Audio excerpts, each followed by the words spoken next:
Hey guys and girls, welcome to your 8th HTML5 and CSS3 tutorial by ifactoner.com, and in this tutorial series we are making a full functional website, a static website for beginners. And in this tutorial number 8 we will be styling our sidebar.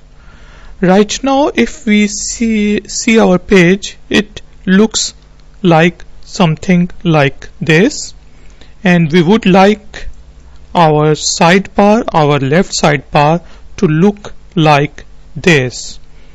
So what I would do is I go to my template.html file, and I have already opened it in Notepad++, and I give an ID to my sidebar.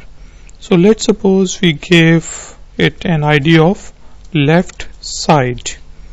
I save my page, I go to ifactoner.css file, and then I scroll down, and then I tell my CSS file to select left underscore side and change its background color to something like yellow. So I write background color, background dash color, and change its property to something like yellow. So before we have been using the name of the colors, but right now we would be using the RGB values, red, green and blue values. I write RGB, and I have already noted the RGB value of that yellow color to be something around 249 and 148.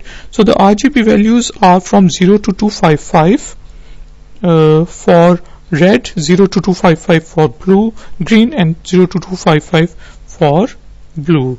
So it is, I say something like 148, and I save my file, go to template.html, in the Notepad++, click on run command and launch my file in chrome.html.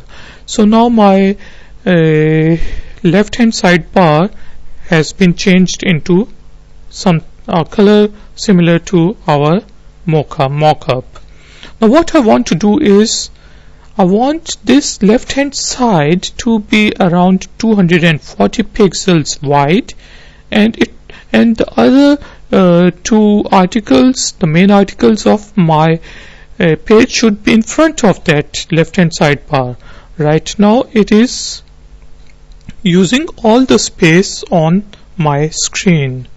So I tell my CSS file that the width of my left hand sidebar is 240 pixels, right, px, and I also want to use a property called float. So I say that this bar is floating towards the left, so I say float to left. I save my file and I go to my browser, refresh my page, and see that now I have created my left hand sidebar. And now what I would like to do is to create my articles into something like this, and to put my footer at the bottom of the page. Right now my page is looking like this. So what would we do is that we would use the same float property for our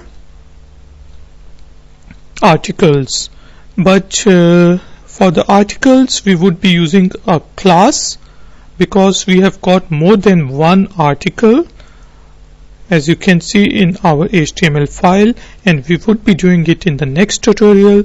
So see you guys in the next tutorial. Take care. Bye bye.